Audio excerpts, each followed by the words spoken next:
Page number 454। अगला topic है विशेषण। परिभाषा। संज्ञा सर्वनाम की विशेषता प्रकट करने वाले शब्दों को विशेषण कहते हैं। जैसे काली गाय अधिक दूध देती है, चरित्रवान व्यक्ति अच्छे कर्म करता है, दो छात्र उपस्थित हैं, कुछ लोग आगे हैं। उपर्युक्त वाक्य में काली गाय का विशेषण है अधिक दूध का, चरित्रवान विशेष व्यक्ति की विशेषता बता रहा है और अच्छे विशेषण कर्म की विशेषता बता रहे। इसी प्रकार दो तथा कुछ कर्म से छात्र लोग के विशेषण है विशेष्य। जिस संज्ञा सर्वनाम शब्द की विशेषता प्रकट की जाती है उसे विशेष्य, और जो विशेषता सूचक शब्द होता है उसे विशेषण कहते हैं। विशेषण शब्द प्राय विशेष्य से पहले आता है। जैसे कुछ मुझे मीठे व्यंजन अच्छे लगते हैं, काली बिल्ली को देखो 1 किलो चीनी लाओ।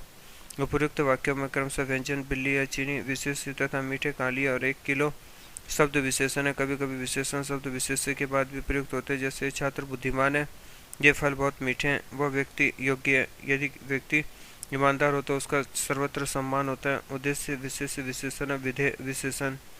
विशेष्य से पूर्व आने वाले विशेषण विशेष्य विशेषण या उद्देश्य विशेषण कहलाते हैं तथा विशेष के बाद आने वाले विशेषण को विधेय विशेषण कहते हैं। उदाहरणतः चतुर बालक अपना काम कर लेते हैं, विशेष्य विशेषण। वह बालक चतुर है, विधेय विशेषण। विधेय विशेषण वाक्य के विधेय भाग का अंश होता है, जबकि उद्देश्य विशेषण उद्देश्य भाग का अंश होता है। ध्यातव्य विशेषण चाहे उद्देश्य विशेषण हो चाहे विधेय विशेषण, परंतु दोनों स्थितियों में उनका रूप संज्ञा सर्वनाम के अनुसार बदलता है। उदाहरणतः उद्देश्य विशेषण के रूप लंबी युवती खेल रही है, विशेषण विशेष दोनों स्त्री एक वचन। लंबी युवतियां खेल रही है, स्त्रीलिंग विशेषण अपरिवर्तित रहता है। लंबा लड़का जा रहा है, विशेषण विशेष दोनों पुरुष एक वचन। लंबे लड़के जा रहे हैं, विशेषण विशेष दोनों पुरुष बहुवचन। विधेय विशेषणों के रूप वह लंबा लड़का है, विशेषण विशेष दोनों पुरुष एक वचन। वे लंबे लड़के हैं, विशेषण विशेष दोनों पुरुष बहुवचन। वह लड़की मोटी है, विशेषण विशेष दोनों स्त्रीलिंग एक वचन। वे लड़कियां मोटी, स्त्रीलिंग विशेषण अपरिवर्तित रहता है। अब प्रविशेषण जो विशेषण विशेषणों की भी विशेषता बताते हैं प्रविशेषण कहलाते हैं। यथा मोहन बहुत सुंदर बालक है, यह सुंदर विशेषण है तथा बहुत प्रविशेषण है, बहुत सुंदर विशेषण की विशेषता बता रहा है। अतः ये विशेषण का विशेषण अर्थात प्रविशेषण है। प्रविशेषणों के अन्य उदाहरण पहला मोहिनी अत्यंत सुंदरी है, अत्यंत प्रविशेषण। दूसरा अपूर्व घोर परिश्रमी बालक है, घोर प्रविशेषण। Page number 455। जैसा चतुर अधिक चतुर बालक पकड़े जाते हैं, अधिक प्रविशेषण। चौथा बहुत सफेद चमड़ी भी अच्छी नहीं लगती, बहुत प्रविशेषण।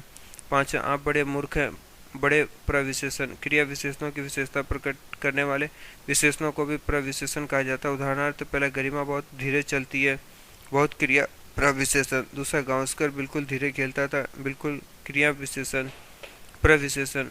तीसरा मैं ठीक 7 बजे आऊँगा, ठीक क्रिया प्रविशेषण। चौथा मैं बहुत अधिक तेज नहीं चल सकता, बहुत अधिक क्रिया प्रविशेषण।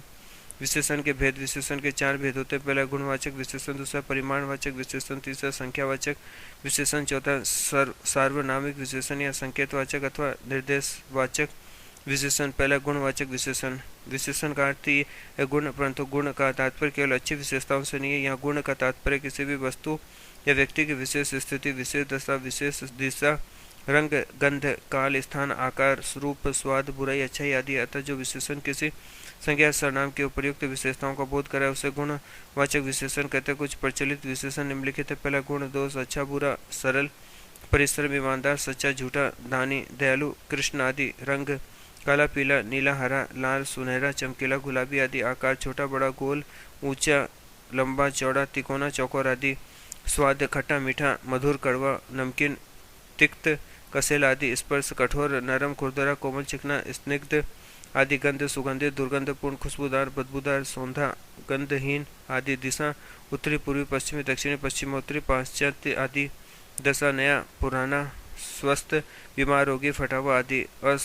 अवस्था युवा, बूढ़ा, अधेड़, प्रौढ़, तरुण आदि। स्थान ग्रामीण, भारतीय, रूसी, बनारसी, देसी, विदेशी, बाहरी आदि। काल आधुनिक, प्राचीन, ताजा, पुराना, बासी, ऐतिहासिक आदि।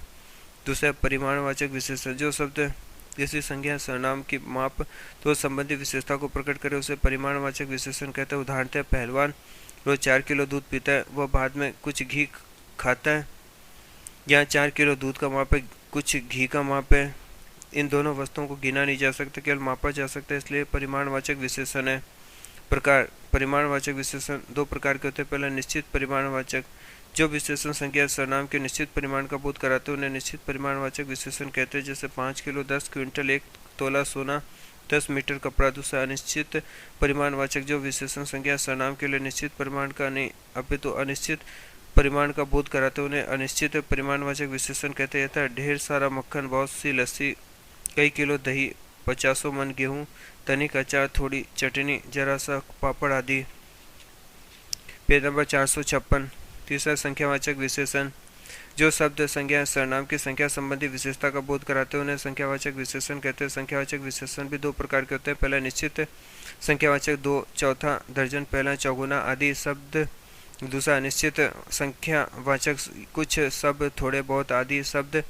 पहला निश्चित संख्यावाचक विशेषण के निम्नलिखित 8 भेद होते हैं। पहला अंक बोधक, जिससे अंक या गिनती का बोध हो, जैसे 1, 3, आधा, चौथाई, 5.5, 6.25 आदि। अंक बोधक विशेषणों के आगे 2 विभाजन किए जा सकते हैं। पहला अपूर्ण संख्या बोधक विशेषण 1/4 पाँव, 1/2 आधा, 1 से 1/4 सवा, 1 से 1/2 डेढ़, 1 से 3/4 पौने 2, 2 से 1/2 ढाई, 3 से 1/2 3.5 आदि विशेषण अपूर्ण संख्या बोधक है। दूसरा पूर्ण संख्या बोधक विशेषण 1, 2, 3 आदि पूर्ण संख्यावाची शब्द पूर्व संख्यावाची कहे जाते हैं। चौथा कर्म बोधक, जिस विशेषण से कर्म का बोध उसे कर्म बोधक विशेषण कहते हैं। पहला, चौथा, 11वां, 6वां, 20वां आदि। 5वां आवृत्ति बोधक, जिस विशेषण से किसी संज्ञा सर्वनाम की तहों या गुणन का बोध उसे आवृत्ति बोधक कहते हैं, जैसे दुगुना, चौगुना, इकहरा, दोहरा, तिहरा आदि। 6वां समुदाय बोधक, जिस विशेषण से कुछ संख्याओं के इकट्ठे समूह का बोध उसे समुदाय बोधक विशेषण कहते हैं, जैसे दोनों, तीनों, चारों, तीनों के तीनों, सभी, सबके सब आदि। 7वां समुच्चय बोधक, संज्ञा सर्वनाम के किसी प्रचलित समुच्चय को प्रकट करने वाले विशेषण समुच्चय बोधक कहलाते हैं, जैसे दर्जन, युग्म, जोड़ा, 25, सैकड़ा, शतक, 40, शतसई आदि। 8वां प्रत्येक बोधक विशेषण, जिस विशेषण से प्रत्येक का अथवा विभाग का बोध होता है उसे प्रत्येक बोधक विशेषण कहते हैं, जैसे प्रत्येक, हर एक, हर मास, हर वर्ष, 1, 4 आदि।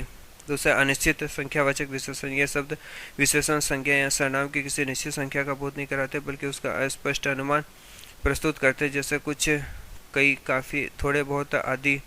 वाक्य प्रयोग, कुछ बच्चे चंदा मांगने आए हैं, तुम्हारी थैली में बहुत संतरे, मेरी में थोड़े। किताब लगभग पूरी पढ़ ली है, बस थोड़े से पन्ने बाकी है। वहाँ कोई 500 खिलाड़ी होंगे, रैली में हजारों लोग पहुँचे, 50 एक संतरे बचे हुए थे, गुंडों ने सैकड़ों दुकानें फूंक डाली। परिमाणवाचक और संख्यावाचक विशेषणों में अंतर, यदि विशेष से गिनी जाने वाली वस्तु हो तो उसके साथ प्रयुक्त विशेषण संख्यावाचक माना जाता है, अन्यथा उसे परिमाणवाचक विशेषण माना जाता है। जैसे आज मैंने अधिक केले खा लिए। संख्या, कुछ दूध मेरे लिए छोड़ देना। परिमाण, थोड़े बच्चे दिखाई दे रहे हैं। संख्या, थोड़ा घी लाया हूँ। परिमाण, मोहन 5 केले खा गया। संख्या, मोहन 5 किलो दूध पी गया। परिमाण। चौथा सार्वनामिक विशेषण, जो सर्वनाम विशेषण के रूप में प्रयुक्त होते हैं सार्वनामिक विशेषण कहलाते हैं, जैसे वो खंभा गिर जाएगा, यहाँ वह सर्वनाम खंभा की विशेषता प्रकट कर रहा था। यह सार्वनामिक विशेषण है। भेद, सार्वनामिक विशेषण के 4 भेद है। पहले निश्चयवाचक या संकेतवाचक सार्वनामिक विशेषण, ये संज्ञा सर्वनाम की ओर निश्चयात्मक संकेत करते हैं, यथा ये किताब उठा दो, इसे नहीं, उस पुस्तक को निकालो। दूसरा अनिश्चयवाचक सार्वनामिक विशेषण, ये संज्ञा सर्वनाम की ओर अनिश्चयवाचक संकेत करते हैं, यथा 457 पेज नंबर, कोई आदमी मिलने आया है, किसी आगंतुक को कुछ खिला दो। तीसरा प्रश्नवाचक सार्वनामिक विशेषण, ये विशेषण संज्ञा सर्वनाम से संबंधित प्रश्नों का बोध कराते हैं, जैसे कौन लड़का खड़ा है, किस पुस्तक को पढ़ूं, क्या वस्तु लाकर मैं उसे प्रसन्न कर सकता हूं, कौन सी फिल्म देखोगे। चौथा है संबंधवाचक सार्वनामिक विशेषण, ये विशेषण एक संज्ञा या सर्वनाम का संबंध वाक्य में प्रयुक्त अन्य संज्ञा सर्वनाम शब्द के साथ जोड़ते हैं, यथा जो लड़का कल आएगा उसे सभी अभी पहचान लो, जिस काम को करना न हो उस पर विचार करना मूर्खता है। सार्वनामिक विशेषण है सर्वनाम में अंतर, यदि सार्वनामिक विशेषण का प्रयोग संज्ञा या सर्वनाम शब्द से पहले हो तो यह सार्वनामिक विशेषण कहलाएगा, और यदि अकेले संज्ञा के स्थान पर प्रयुक्त हो तो सर्वनाम कहलाएगा। जैसे यह लड़का बहुत चालाक है, सार्वनामिक विशेषण, ये काफ़ी कमजोर है, सर्वनाम। उस घर में मेरा मित्र रहता है, सार्वनामिक विशेषण। उसने मुझे बुलाया, सर्वनाम। यह आम पका है और वह कच्चा, यह सार्वनामिक विशेषण और वह सर्वनाम। विशेषणों में तुलनात्मक स्थिति आती है, यद्यपि हिंदी में विशेषताओं की तुलनात्मकता कमी या अधिकता प्रकट करने के लिए अलग से अपने शब्द नहीं है। जो भी तुलनात्मक शब्द में संस्कृत या उर्दू के हिंदी में तुलनात्मक विशेषता प्रकट करने के लिए अलग से अपने शब्द नहीं है। हिंदी में तुलनात्मक विशेषता प्रकट करने के लिए से कम, से अधिक, सबसे बढ़कर, सर्वाधिक, न्यून आदि प्रविशेषणों का प्रयोग किया जाता है। विशेषणों की तुलना के आधार पर 3 अवस्थाएं मानी जाती है: मूलावस्था, उत्तरावस्था तथा उत्तमावस्था।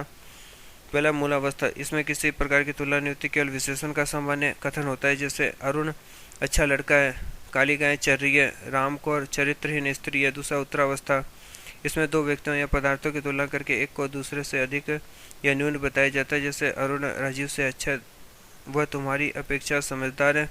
आकार में रामायण से महाभारत बेहतर है। मोहन सोहन की अपेक्षा सुंदर है।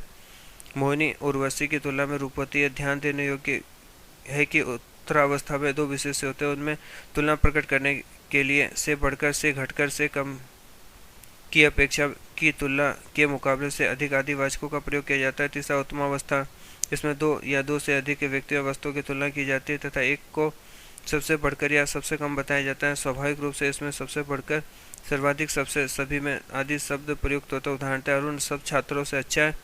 माला सबसे चतुर लड़की है। महाभारत के पात्रों भीष्म पितामह का चरित्र श्रेष्ठतम है।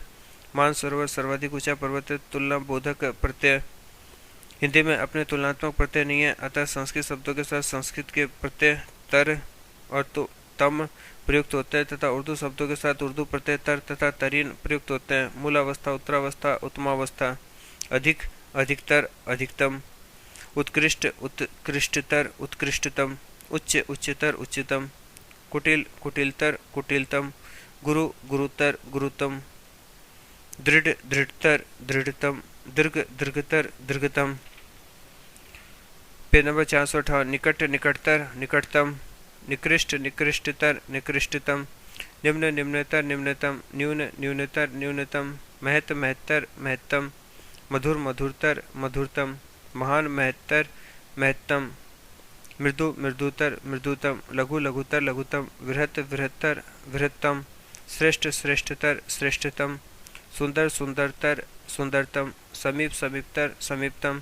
फांसी, तुलनात्मक प्रत्यय, अच्छा, बेहतर, बेहतरीन, कम, कमतर, कमतरीन, बद, बदतर, बदतरीन।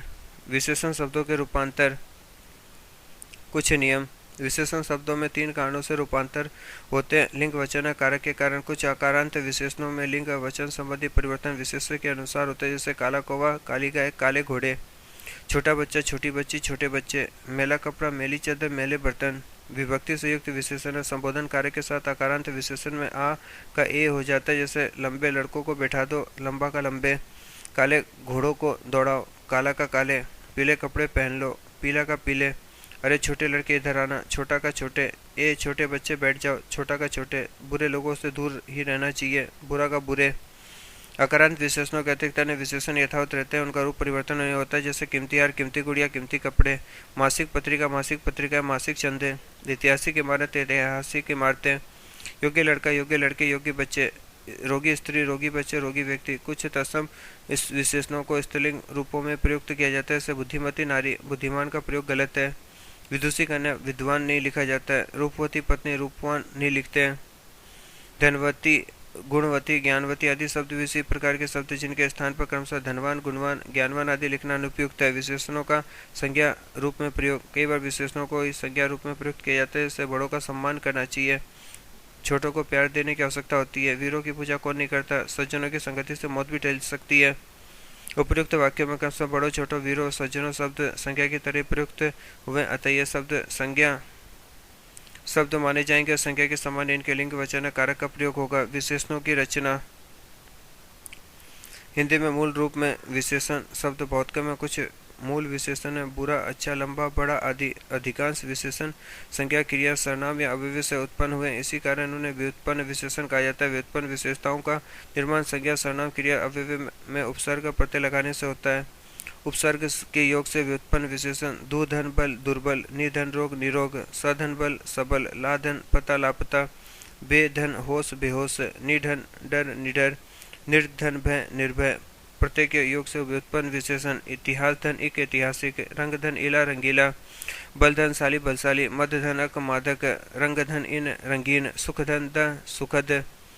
बुद्धि धनवान बुद्धिमान, ज्ञान धनवती ज्ञानवती, चाय धन वाला चाय वाला। उपसर्ग प्रत्यय दोनों के योग से उत्पन्न विशेषण। Page number 459। अपधनवान इत अपमानित, अधन धर्म धन इक अधार्मिक, न धन अस्थि धन का नास्तिक, अनधन आत्मा धनिक अनात्मिक, अनधन आचार धन ई अनाचारी, अधन न्याय धन ई अन्यायी।